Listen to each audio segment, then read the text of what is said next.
At New Year's dinner, my greedy daughter-in-law yelled, "Stop getting in the way with that noisy cane." Less than 24 hours later, I called the bank and canceled the mortgage. I'm glad to have you here. Follow my story until the end and comment the city you're watching from so I can see how far my story has reached. The sound of my cane tapping against the hardwood floor echoed through Derek's foyer as I made my way inside.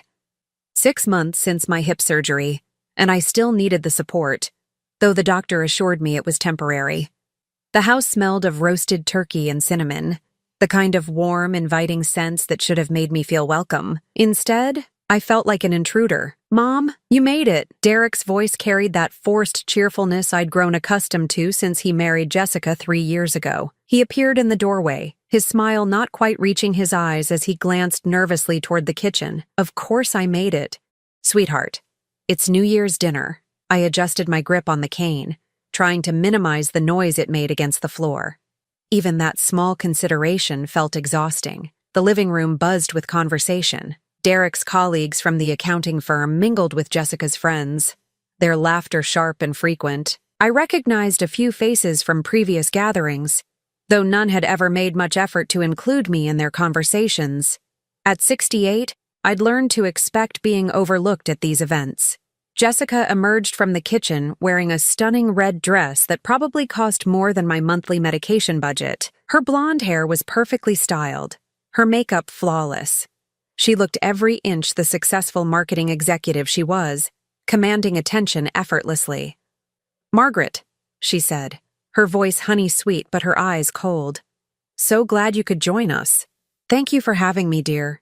I kept my tone neutral, though something in her expression set my nerves on edge. As we moved toward the dining room, my cane struck the hardwood with each step. The sound seemed amplified in the sudden quiet that fell over the group. I tried to walk more carefully, but the uneven rhythm of my gait made silence impossible. "Jesus Christ!" Jessica's voice cut through the air like a whip. "Stop interrupting with that noisy cane. Some of us are trying to have a conversation here." The room went dead silent. Every face turned toward us, some shocked, others embarrassed for me. My cheeks burned with humiliation as I stood there. Gripping my cane so tightly, my knuckles went white. Derek cleared his throat uncomfortably. "Jess, maybe me, Derek. I'm tired of tiptoeing around this. Your mother makes more noise than a construction site every time she visits." The words hit me like physical blows. I wanted to disappear, to melt into the floor I'd apparently been disturbing so much. Behind Jessica, I could see Derek's face flushing red, but not with anger at his wife's cruelty. With embarrassment. At me.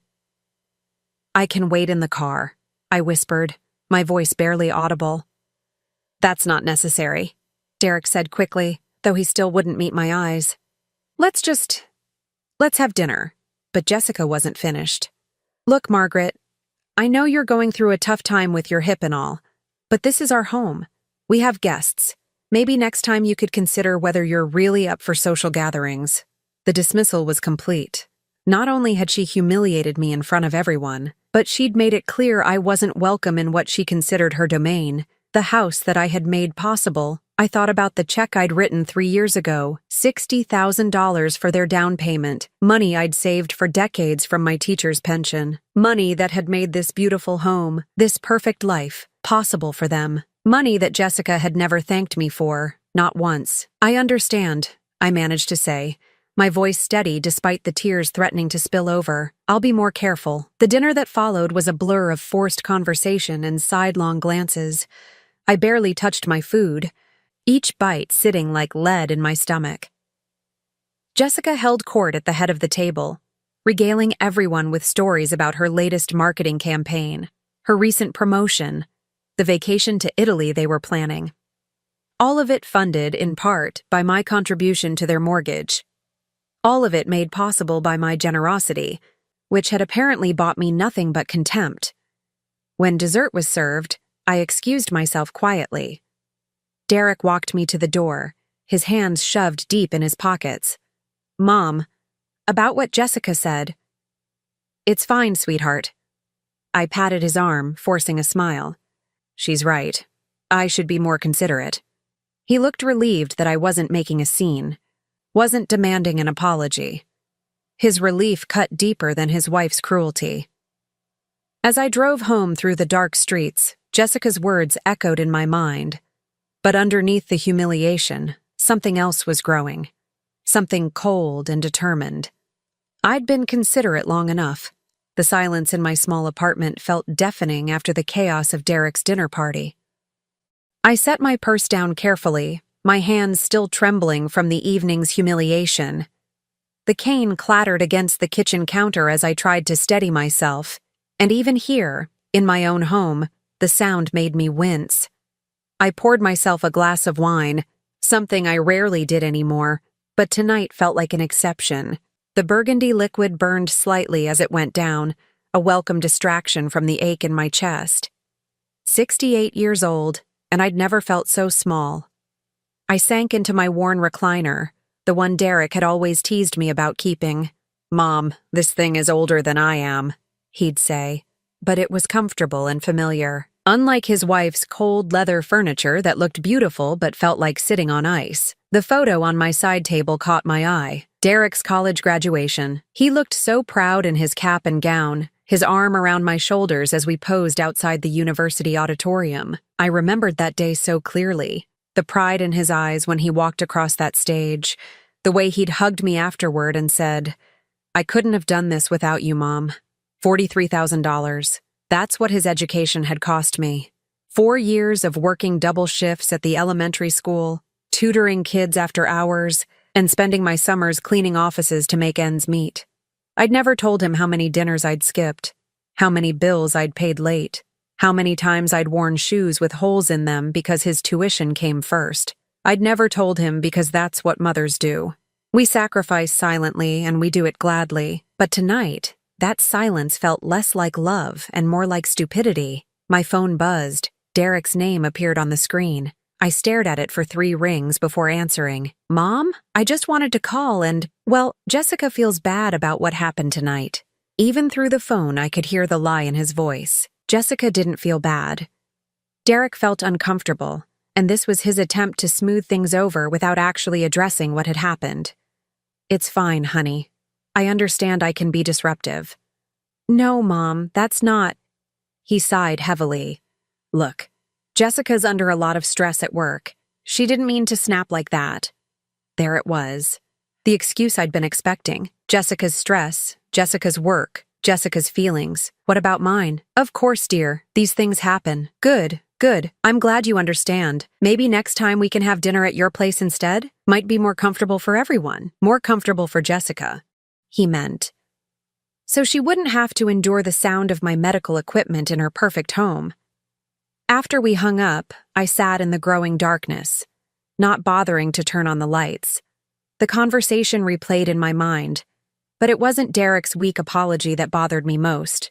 It was the realization that this wasn't the first time. Jessica had been testing boundaries for 3 years, and I'd let her. The snide comments about my outdated clothes, the way she'd rearrange furniture after I sat on it, as if I'd contaminated it somehow, the Christmas when she'd exchanged the gift I'd given her right in front of me, claiming it wasn't really her style, and Derek. Sweet Derek, who'd once defended me from playground bullies, now stood by while his wife treated me like an unwelcome burden. I walked to my bedroom and opened the drawer where I kept important documents, bank statements, insurance papers, and there at the bottom, the folder I was looking for, the mortgage documents for Derek and Jessica's house. My signature was right there next to Derek's. Co-signer. I'd forgotten the legal terminology, but the financial reality came flooding back. When they'd applied for the loan 3 years ago, Derek's credit wasn't quite good enough on its own. They'd needed someone with a stable income and good credit history to guarantee the mortgage. They'd needed me. I spread the papers out on my kitchen table, reading through the terms I'd barely paid attention to at the time. I'd been so happy that Derek was buying his first home, so proud that I could help make his dreams come true. The loan officer had explained that as co-signer, I was equally responsible for the payments, but Derek had assured me it was just a formality. "We've got this covered, Mom. Your name is just there to make the bank happy." But looking at these documents now, I realized something Derek might not have fully understood, something I certainly hadn't grasped at the time. As co-signer, I wasn't just responsible for payments if they defaulted. I had legal rights to the property, the house Jessica considered her domain, the house where I was no longer welcome to walk freely without apologizing for the sound of my medical equipment. I was part owner of that house. My hands weren't trembling anymore as I reached for my phone. It was past 9. But my neighbor, Mrs. Chen's son, was a real estate attorney. I'd helped him with his homework when he was in elementary school, back when I was still teaching. Mrs. Chen? It's Margaret Walsh. I'm sorry to call so late, but I have a legal question about property rights. The next morning, I woke with a clarity I hadn't felt in months. Mrs. Chen's son had been helpful, confirming what I'd suspected about my rights as a co-signer. But he'd also suggested I speak with someone who specialized in family financial matters. These situations can get complicated, Mrs. Walsh. You want to make sure you understand all your options. I made coffee and sat at my kitchen table. The mortgage documents still spread out where I'd left them the night before. In the daylight, the numbers looked different somehow. More real. More significant. Derek's phone calls started around 10. I let the first one go to voicemail, then the second. By the third call, I picked up. Mom, where are you? I've been calling all morning. I'm at home, sweetheart. Just having a quiet morning. Are you okay? You sound different. I almost laughed. Different. If only he knew how different I was feeling. I'm fine, Derek. Just tired from last night. About that, Jessica wanted me to call. She really does feel bad about what happened. She's been under so much pressure at work, and you know how she gets when she's stressed. There was that word again. Stress. As if Jessica's discomfort justified treating me like an inconvenience in the home I'd helped them buy. I understand, honey. Good. I knew you would. You're the best, Mom. Listen, Jessica was thinking maybe we could take you out to dinner next weekend. Somewhere nice. Her treat. Her treat. With money they could afford to spend because they weren't paying rent, thanks to the house I'd helped them purchase. That's very thoughtful of her. Great! I'll have her call you to set it up. After we hung up, I sat staring at my phone. Part of me wanted to believe this was genuine remorse, that Jessica had recognized how cruel she'd been. But I'd lived too long and seen too much to be that naive. This was damage control. Jessica was worried I might cause problems, so she was offering the minimum gesture necessary to keep me quiet and compliant. At 11:30, I drove to the office of Patricia Hendricks, the attorney Mrs. Chen's son had recommended. Her practice was in a modest building downtown, the kind of place that specialized in helping ordinary people with ordinary problems. Patricia was about my age, with steel gray hair and kind eyes behind wire-rimmed glasses. She listened without judgment as I explained the situation, occasionally taking notes on a yellow legal pad. You have several options, Margaret, she said when I finished. As a co-signer, you do have legal standing regarding the property. The question is what you want to accomplish. I want them to understand that I'm not just a bank account with feelings they can ignore. Patricia nodded.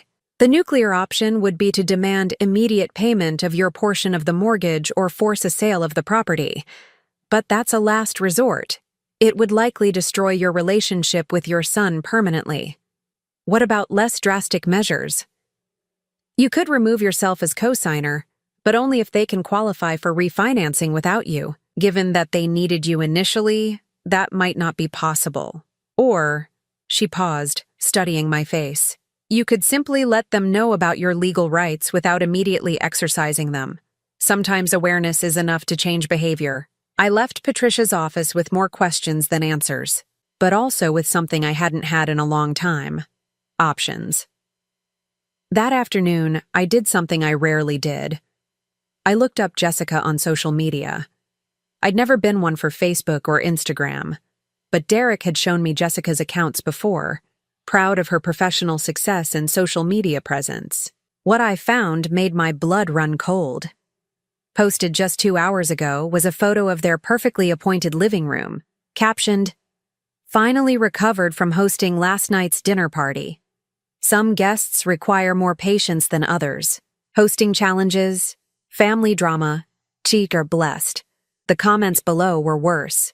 Jessica's friends commiserating about difficult family members and boundary issues. One particularly cruel comment read, "Girl, you're a saint for putting up with that. Some people just don't know when they're not wanted." Jessica had hearted that comment.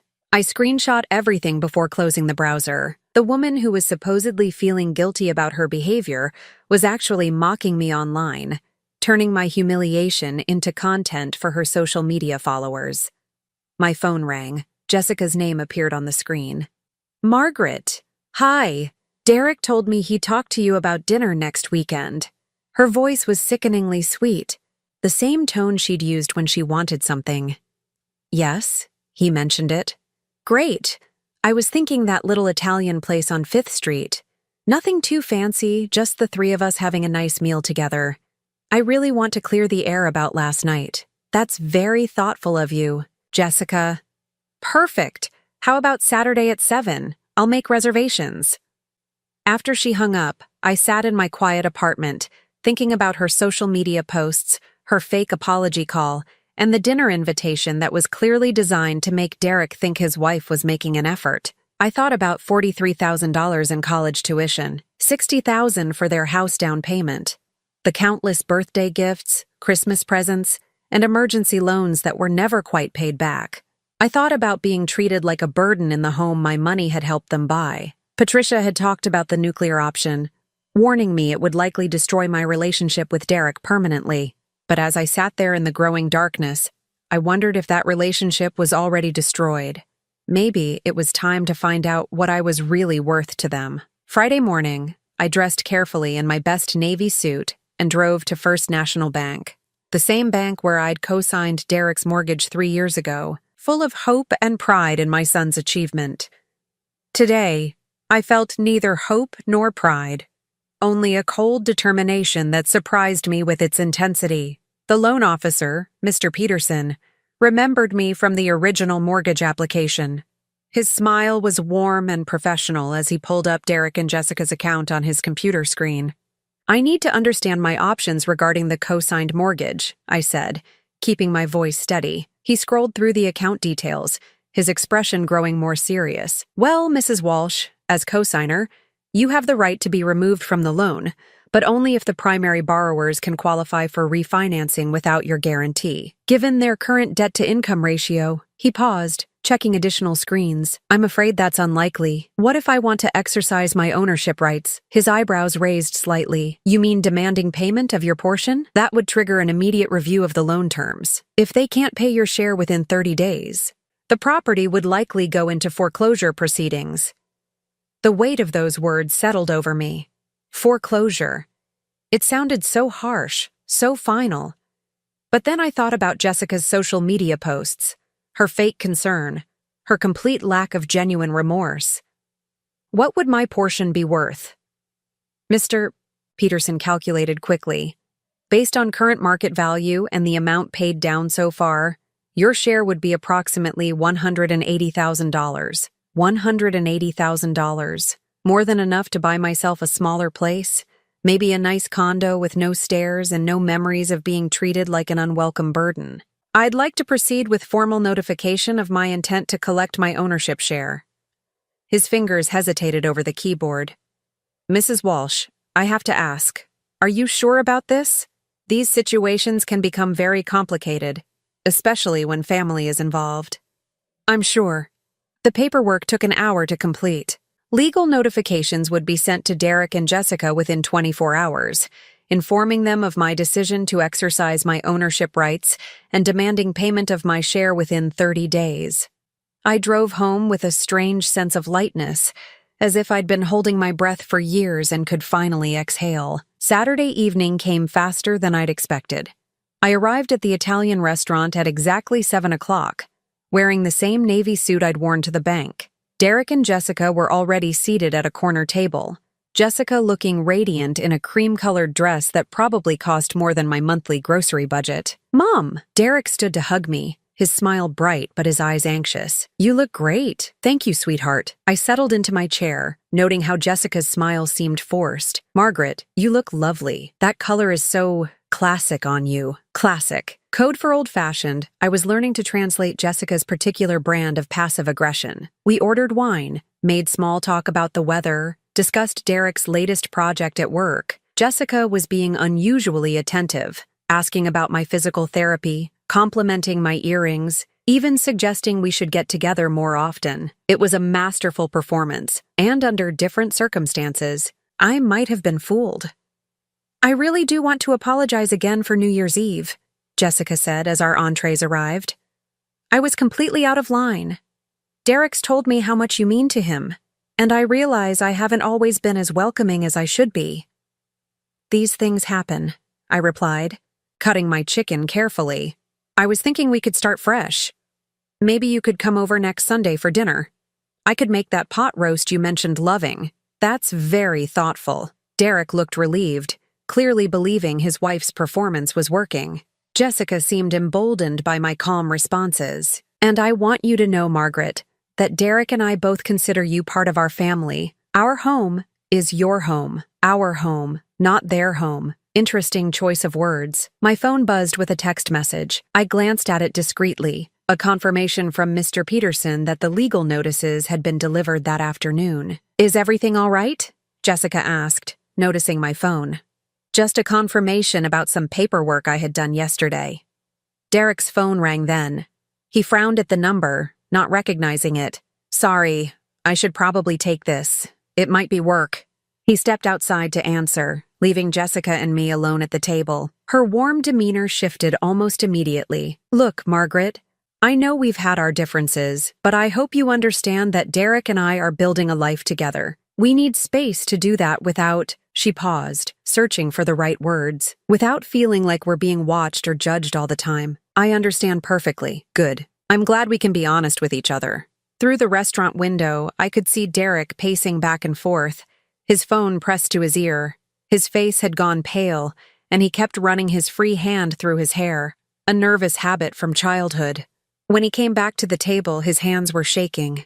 "Mom, we need to talk. There's been some kind of mistake with the bank. They're saying you want to—" He looked around the restaurant, lowering his voice. "They're saying you want your money back from the house?" Jessica's fork clattered against her plate. "What?" I dabbed my lips with my napkin, taking my time. "It's not a mistake, Derek." The color drained from Jessica's face. "Margaret, what are you talking about?" "I'm exercising my rights as co-owner of your property. I'd like my share of the investment back, please." Derek stared at me as if I'd spoken in a foreign language. "Mom, you can't be serious. $180,000. 30 days. Jessica's mouth opened and closed like a fish out of water. Around us, other diners continued their conversations, oblivious to the bomb that had just exploded at our table. "This is because of New Year's Eve?" Derek's voice cracked. "Mom?"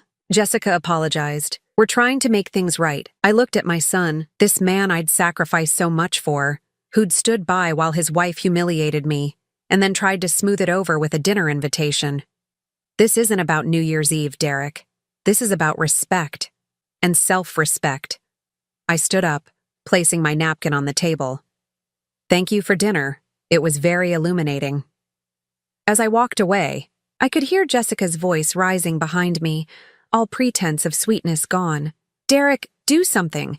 She can't just—" But she could, and she had.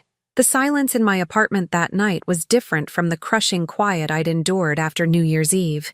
This silence felt powerful, like the calm at the eye of a storm I'd finally learned to control. Derek called at 11:30. I let it ring through to voicemail, then again at midnight. By the third call at 12:15, I answered.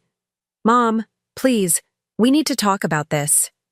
His voice was strained, desperate in a way I'd never heard before. My son, who'd always been so confident, so sure of himself, sounded like a frightened child. "There's nothing to discuss, Derek. The paperwork is filed. You have 30 days. But Mom, we don't have that kind of money. You know we don't. Then you'll need to refinance or sell. We can't refinance without you. The bank already told us our credit isn't good enough on its own. And if we sell—" His voice broke. "Mom, this is our home." Our home. The same words Jessica had used at dinner, though with very different meaning now. "You should have thought about that before you allowed your wife to treat me like an unwanted burden. Jessica's sorry. She's really, truly sorry. She's upstairs crying right now." I doubted that. Jessica struck me as more likely to be upstairs plotting than crying. 30 days, Derek." I hung up and turned off my phone. The next morning brought a parade of visitors. Derek arrived first, looking like he hadn't slept. His usually perfect hair was disheveled, his clothes wrinkled. "Mom, please. Can we just talk about this reasonably?" I let him in, made coffee, and listened as he pleaded his case. The house was their life, their future. They'd put so much work into it, so much love. Surely we could work something out. "What kind of something?" I asked. "I don't know. Maybe we could set up a payment plan. We could pay you back over time." "With what money? You barely make your current mortgage payments." His face crumpled. "Then what do you want from us? Respect, Derek." Something I should have demanded years ago. He left without resolution, and an hour later, Jessica arrived. Gone was the polished professional I was used to seeing. Her makeup was smeared, her expensive dress replaced with jeans and a wrinkled sweater. "Margaret, please. We need to fix this." "Come in, Jessica." She perched on the edge of my sofa like a bird ready to take flight. "I know I've made mistakes. I know I haven't always been the daughter-in-law you deserved. That's true. But this will destroy us. We'll lose everything. You'll lose the house. You won't lose everything." "Yes, we will." Her composure cracked completely. "Do you know how much Derek loves that house? How proud he is of it? If we lose it, he'll never forgive me. Our marriage won't survive this." I set down my coffee cup carefully.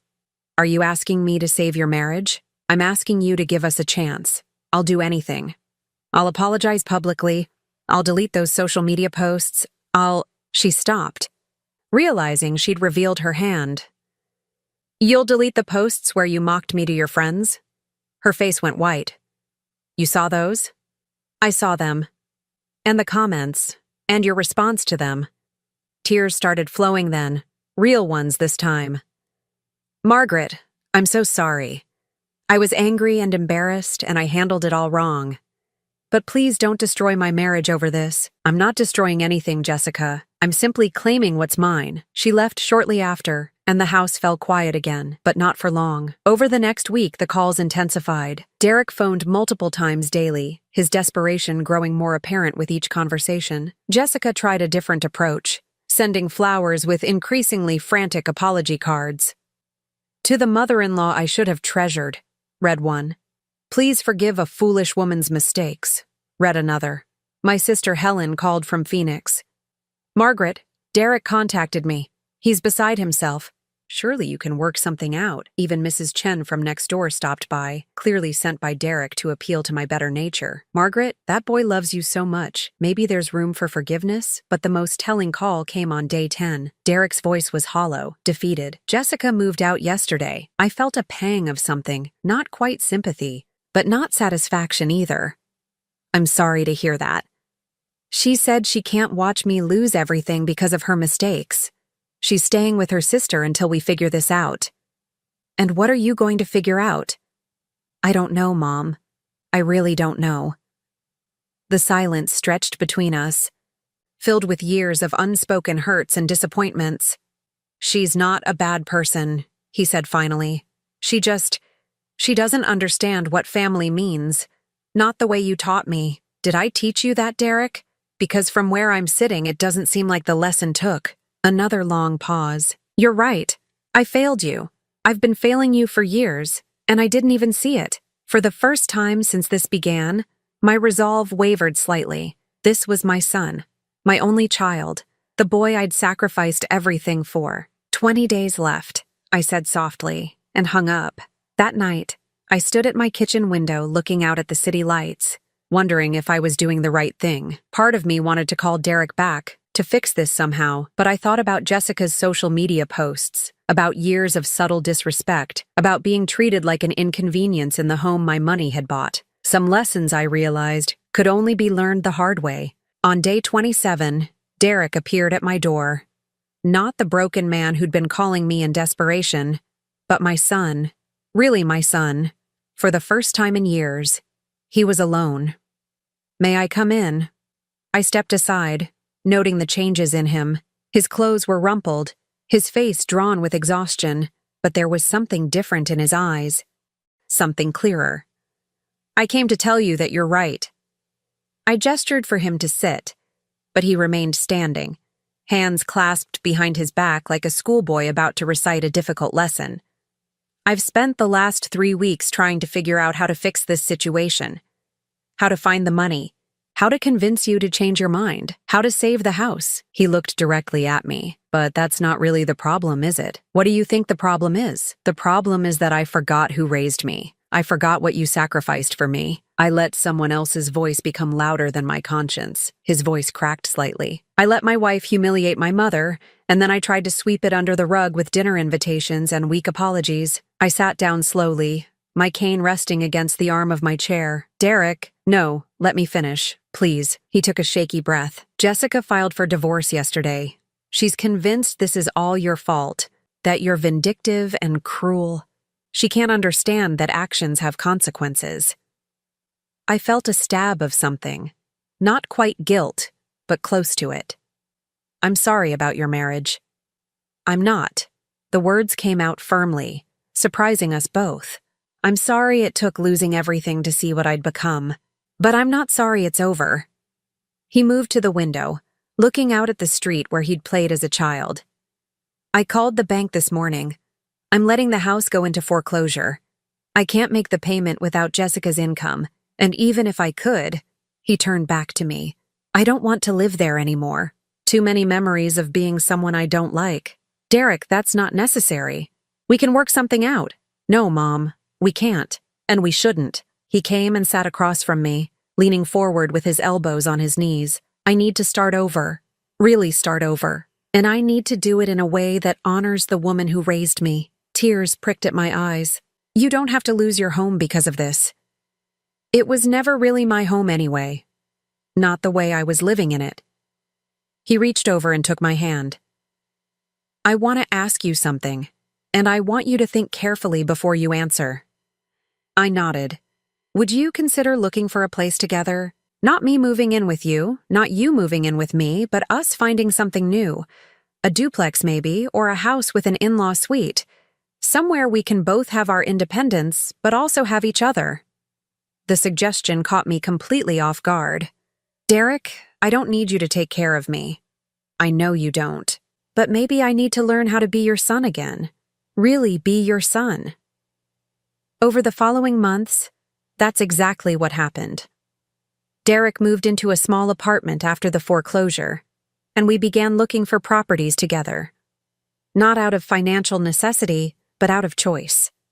We found a charming duplex in a quiet neighborhood, each side complete and private, but connected by a shared garden where we could have coffee in the mornings when we both felt like company. Jessica tried to contact Derek several times during the divorce proceedings, alternating between pleading for reconciliation and blaming me for destroying their marriage. He didn't respond to any of her messages. She'll never understand, he told me one evening as we planted tomatoes in our shared garden. She'll always believe you were vindictive rather than seeing that I failed as a son. Maybe that's for the best. The $180,000 from the house sale gave me options I'd never had before. I bought my half of the duplex outright and invested the rest conservatively. For the first time in my adult life, I felt financially secure, but more than that, I felt respected. Derek had taken a job with a smaller accounting firm, one that paid less but valued work-life balance. He started coming over for dinner twice a week, not because he had to, but because he wanted to. We cooked together, watched old movies, and slowly rebuilt the relationship that had been buried under years of poor choices and toxic influences. One evening, 6 months after that disastrous New Year's dinner, Derek showed up at my door with a bottle of wine and a sheepish grin. I have something to tell you. Oh? I ran into Jessica today. She's engaged again. To her boss, actually. I raised an eyebrow. That was fast. She seemed happy. Genuinely happy, in a way she never was with me. He uncorked the wine and poured 2 glasses. She told me she hopes someday I'll understand that she never meant to hurt anyone. Do you believe her? Derek considered this seriously. I think she believes it. I think she's genuinely incapable of understanding the impact of her actions on other people. It's not malicious, exactly. It's just limited. We sat in comfortable silence for a while, watching the sunset through the kitchen window. Are you happy, Derek? He smiled. The first completely genuine smile I'd seen from him in years. Yeah, Mom, I really am. Are you? I thought about the question seriously. Happy seemed like such a simple word for the complex mix of emotions I felt. Relief, certainly. Peace, definitely. Pride in standing up for myself. Gratitude for second chances. Yes, I said finally. I think I am. As we finished our wine, I realized that Jessica had been wrong about one thing. This hadn't been about vindictiveness or cruelty. It had been about teaching an important lesson to my son, to his wife, and most importantly, to myself. Sometimes love means setting boundaries. Sometimes respect has to be demanded rather than hoped for. And sometimes the most generous thing you can do is refuse to enable someone else's worst behavior. My cane leaned against the counter, no longer a source of shame, but simply a tool I needed. In this house, in this life I'd chosen for myself, I could walk as loudly or as quietly as I pleased. And I was finally, truly home. Now I'm curious about you who listened to my story. What would you do if you were in my place? Have you ever been through something similar? Comment below. And meanwhile, I'm leaving on the final screen 2 other stories that are channel favorites, and they will definitely surprise you. Thank you for watching until here.